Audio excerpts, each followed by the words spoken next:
नमस्कार साथियों, आप देख रहे हैं यूपी मीडिया। यूपी मीडिया आपके लिए डेली लाता है उत्तर प्रदेश की 25 बड़ी और ताजा खबरें। आइए जानते हैं उत्तर प्रदेश की दिन भर की ताजा और बड़ी खबरें। आज की पहली खबर, आज से 3 दिनों तक बसों में मुफ्त यात्रा करेंगी महिलाएं। रक्षाबंधन के उपलक्ष्य में परिवहन निगम की बसों में महिलाएं एक सहयात्री के साथ शुक्रवार की सुबह 6 बजे से रविवार 10 अगस्त की रात 12 बजे तक एसी और नॉन एसी सभी तरह की बसों में निःशुल्क शुल्क यात्रा कर सकेंगी। इसको लेकर परिवहन निगम 986 बसों का संचालन करेगा और 50 बसों को रिजर्व रखेगा। बसों के बेहतर संचालन को लेकर चालकों और परिचालकों की छुट्टियां भी 12 अगस्त तक की निरस्त कर दी गई हैं। कैबिनेट का फैसला, बैंक लोन लेने के नियमों में बड़ा बदलाव। प्रदेश के गांवों में घर बनाने के लिए लोग बैंकों से लोन ले सकेंगे। राजस्व, वित्त और न्याय समेत सभी संबंधित विभागों ने घरोनी कानून के मसौदे को हरी झंडी दे दी है। इसके तहत आबादी के भीतर अविवादित भूमि पर लोगों को मालिकाना हक दिया जाएगा। इस संबंध में ग्रामीण आबादी अभिलेख विधेयक 2025 को मंत्रिमंडल ने मंजूरी दे दी। कैबिनेट ने एक अहम फैसला लेते हुए अब गांवों की जमीन पर हाउस लोन लेने का रास्ता साफ कर दिया है। कैबिनेट ने यह प्रस्ताव मंजूर भी कर लिया है। पूर्वी, दक्षिणी और तराई के 39 जिलों में आज भारी बारिश का अलर्ट। उत्तर प्रदेश के तराई और दक्षिणी इलाकों में घनघोर बारिश का सिलसिला जारी है। प्रयागराज, वाराणसी, चित्रकूट समेत 24 जिले बाढ़ की चपेट में हैं और कई जिलों में जलभराव की स्थिति से जनजीवन प्रभावित है। मौसम विभाग ने शुक्रवार के लिए प्रदेश के विंध्य क्षेत्र, तराई और पूर्वांचल के 39 जिलों में भारी बारिश का येलो अलर्ट जारी किया है। बृहस्पतिवार को तराई के बहराइच में सर्वाधिक 71 मिलीमीटर बारिश दर्ज हुई। वहीं लखनऊ में 59 मिलीमीटर बरसात हुई। आंचलिक मौसम विज्ञान केंद्र लखनऊ के वरिष्ठ वैज्ञानिक अतुल कुमार सिंह ने बताया कि बांग्लादेश के ऊपर और बंगाल की खाड़ी में वेदर सिस्टम की सक्रियता बढ़ने से प्रदेश के विभिन्न इलाकों में फिलहाल रुक रुक कर बारिश होती रहेगी। लेदर के साथ ही अब नॉन लेदर फुटवियर का गढ़ बनेगा यूपी। उत्तर प्रदेश अब लेदर के साथ नॉन लेदर उत्पादों का भी गढ़ बनेगा। इस क्षेत्र को प्रोत्साहन देने के लिए बनाई गई उत्तर प्रदेश फुटवियर, लेदर और नॉन लेदर क्षेत्र विकास नीति 2025 को कैबिनेट ने स्वीकृति दे दी। इस नीति के लागू होने के साथ ही लेदर सेक्टर में 22 लाख नए रोजगार के अवसर सृजित हो गए हैं। वर्तमान में ये सेक्टर 15 लाख से ज्यादा लोगों को रोजगार दे रहा है। छांगुर और पूर्व विधायक के गठजोड़ से हड़पी गईं जमीनें। अवैध धर्मांतरण का मुख्य आरोपी छांगुर उर्फ जमालुद्दीन सिर्फ धार्मिक गतिविधियों तक सीमित नहीं था। वह सत्ता और सिस्टम के गठजोड़ से पुलिस और प्रशासनिक अधिकारियों की जेब भरकर जमीनों पर कब्जे की बड़ी साजिश का भी सूत्रधार था। एटीएस की जांच में सामने आया है कि बलरामपुर में छांगुर और एक पूर्व विधायक ने राजस्व विभाग के कुछ कर्मचारियों की मिलीभगत से सरकारी व विवादित जमीनें हड़पी हैं। अब तहसील स्तर के उन कर्मचारियों की भूमिका संदेह के घेरे में है जो दस्तावेज में हेरफेर कर छांगुर और उसके नेटवर्क को फायदा पहुंचाते थे। इस काम में सहयोग करने वाले तबके थानेदार और चौकी प्रभारी तक ने पूरा खेल किया। भारी बारिश के चलते स्कूलों को किया गया बंद। जिलाधिकारी ने दिए निर्देश। लखनऊ में शुक्रवार की सुबह से हो रही भारी बारिश के चलते जिलाधिकारी विशाख जी के द्वारा कक्षा 8 तक के सभी बोर्डों के स्कूलों को बंद करने का आदेश दिया है। जिलाधिकारी ने अपने पत्र में लिखा कि जल भराव और लगातार हो रही बारिश की वजह से आज कक्षा 8 तक के सभी स्कूलों को बंद घोषित किया जाता है। मालूम हो कि लखनऊ में देर रात से लगातार बारिश हो रही है। इससे कई इलाकों में जल भराव की स्थितियां हो रही हैं। राहुल गांधी के दावों को मुख्य निर्वाचन अधिकारी ने बताया गलत। मुख्य निर्वाचन अधिकारी ने लोकसभा में नेता प्रतिपक्ष राहुल गांधी द्वारा 2 मतदाताओं के बारे में बताए तथ्यों को गलत ठहराया है। बता दें कि राहुल गांधी ने बृहस्पतिवार को प्रेस कॉन्फ्रेंस में यूपी का जिक्र करते हुए कहा था कि 2 मतदाता जिनका नाम आदित्य श्रीवास्तव और विशाल सिंह है, उनका नाम यूपी के अलावा अन्य राज्यों की विधानसभा की मतदाता सूची में भी अंकित है। उन्होंने ये आंकड़े भारत निर्वाचन आयोग की वेबसाइट से मिलने का दावा किया था।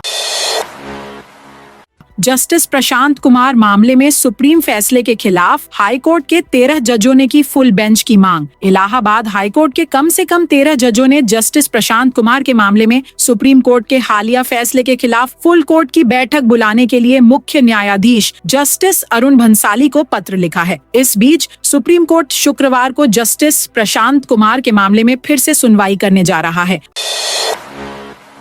अब मानचित्र और एनओसी के लिए नहीं करनी होगी भागदौड़। बरेली में मानचित्र स्वीकृति और विभिन्न विभागों के अनापत्ति प्रमाण पत्र एनओसी के लिए अब आवेदकों को भागदौड़ नहीं करनी पड़ेगी। बीडीए जल्दी ही एक पोर्टल लॉन्च करेगा। इसमें आवेदन करने पर एनओसी की स्टेटस रिपोर्ट आपको पता लगती रहेगी और बीडीए के अधिकारी निगरानी कर सकेंगे। अगर तय समय सीमा में मानचित्र स्वीकृत नहीं किया गया तो संबंधित विभाग और उसके अधिकारी कर्मचारी की जिम्मेदारी भी तय की जा सकेगी।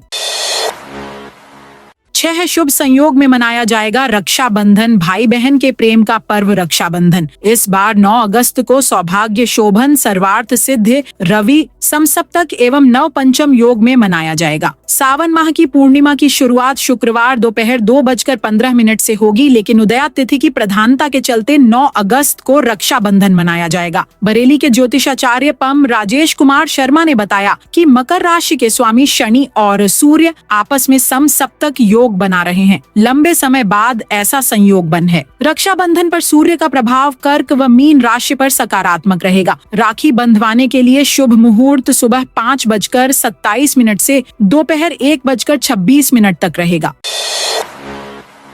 वाराणसी में यात्री ने बेंगलुरु फ्लाइट का इमरजेंसी गेट खोला। रनवे से वापस लाया गया विमान वाराणसी के लाल बहादुर शास्त्री अंतर्राष्ट्रीय एयरपोर्ट पर गुरुवार रात बेंगलुरु जाने के लिए विमान तैयार था। इसी दौरान एक यात्री ने इमरजेंसी गेट खोल दिया। इस घटना से अफरा तफरी मच गई। विमान को रनवे से वापस एप्रन पर लाना पड़ा, जिससे उड़ान में 1 घंटे की देरी हुई। एयरपोर्ट अधिकारियों के अनुसार अकासा एयरलाइंस की उड़ान QP 1491 मुंबई से वाराणसी पहुंची। वापसी में यही विमान उड़ान संख्या QP 1424 बनकर रात 7:55 पर बेंगलुरु के लिए रवाना होने वाली थी। विमान को एप्रन से पुशबैक कर रनवे की ओर बढ़ाया गया। इसी दौरान सुल्तानपुर के रहने वाले यात्री अजय तिवारी ने अचानक विमान का इमरजेंसी डोर खोल दिया, जिसके बाद विमान को वापस लाना पड़ा। जांच के बाद दोबारा विमान को रवाना किया गया। बांके बिहारी कॉरिडोर मामले में सुप्रीम कोर्ट में आज सुनवाई। बांके बिहारी कॉरिडोर मामले में आज सुप्रीम कोर्ट में सुनवाई है। इससे पहले मंगलवार को हुई सुनवाई में सरकार के वकील ने कहा, हमारी मंशा मंदिर कब्जाने और धन हड़पने की नहीं है। हमारी मंशा है कि वहां बेहतर प्रबंधन कर भीड़ को मैनेज किया जाए। इस पर याचिकाकर्ताओं के वकील से सुझाव मांगे। इसके बाद कोर्ट ने सुनवाई शुक्रवार के लिए टाल दी। सोमवार को भी सुनवाई हुई थी। सुप्रीम कोर्ट ने बांके बिहारी कॉरिडोर मामले में मंदिर कमेटी से तीखे सवाल किए थे। कोर्ट ने पूछा, मंदिर निजी हो सकता है लेकिन देवता सबके हैं, वहां लाखों श्रद्धालु आते हैं। मंदिर का फंड श्रद्धालुओं की सुविधा और सुरक्षा से जुड़े विकास में क्यों नहीं इस्तेमाल हो सकता? आप क्यों चाहते हैं कि सारा फंड आपके पॉकेट में ही जाए? सुप्रीम कोर्ट में जस्टिस सूर्यकांत और जस्टिस जयमाल्या बागची की बेंच सुनवाई कर रही थी। BSNL का बड़ा तोहफा, ₹1 में मिलेगा सिम। भारत संचार निगम लिमिटेड 15 अगस्त के उपलक्ष्य में फ्रीडम प्लान लेकर आया है। उपभोक्ता ₹1 में नया सिम ले सकते हैं, जिसमें 2 GB डाटा प्रतिदिन और अनलिमिटेड कॉल का तोहफा भी पूरे अगस्त महीने में मिलेगा। प्रदेश के केंद्रों पर इसकी सुविधा शुरू कर दी गई है। प्रधान महाप्रबंधक जफर इकबाल ने बताया कि प्रदेश में वर्तमान में करीब 80 लाख उपभोक्ता प्रीपेड सिम का उपयोग करते हैं। BSNL के प्रीपेड प्लान अन्य कंपनियों की तुलना में सस्ते हैं। महिलाओं पर अभद्र टिप्पणी कर बुरे फंसे अनिरुद्धाचार्य। मथुरा के कथावाचक अनिरुद्धाचार्य के खिलाफ कोर्ट में मुकदमा दर्ज कराने के लिए याचिका दायर करने वालों की संख्या में लगातार बढ़ोतरी हो रही है। हिंदू महासभा आगरा की जिलाध्यक्ष ने बृहस्पतिवार को मुख्य न्यायिक मजिस्ट्रेट की कोर्ट में वाद दायर करने के लिए अर्जी दाखिल की है। बुधवार को महिला अधिवक्ता वाद दायर करा चुकी हैं।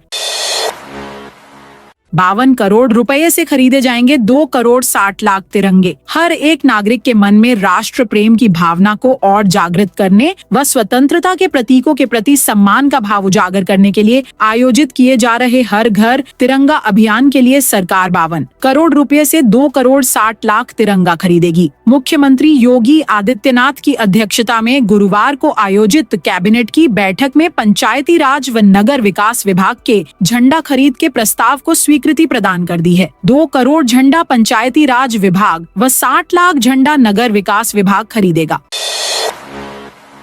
ताजमहल के पास बने 488 घरों पर चलेगा बुलडोजर। आगरा के ताज नगरी फेज 2 में स्थित 488 दुर्बल आय वर्ग के आवासों पर बुलडोजर चलेगा। IIT रुड़की ने इन आवासों को कंडम घोषित कर दिया है। 488 आवासों में 391 खाली हैं, जबकि 97 आवास आवंटित हैं। इन भवनों को ध्वस्त करने के बाद एडीए नई योजना बनाएगा या भूमि को नीलाम करेगा। IIT रुड़की ने सर्वे के बाद सुरक्षा की दृष्टि से असुरक्षित बताते हुए इन भवनों को ध्वस्त करने की संस्तुति की है। इन 488 भवनों की कीमत आसमान छू रही है। ऐसे में यहाँ दोबारा दुर्बल आय वर्ग के मकान नहीं बनाए जाएंगे। इन भवनों के पुनर्निर्माण से एडीए को वित्तीय हानि होगी।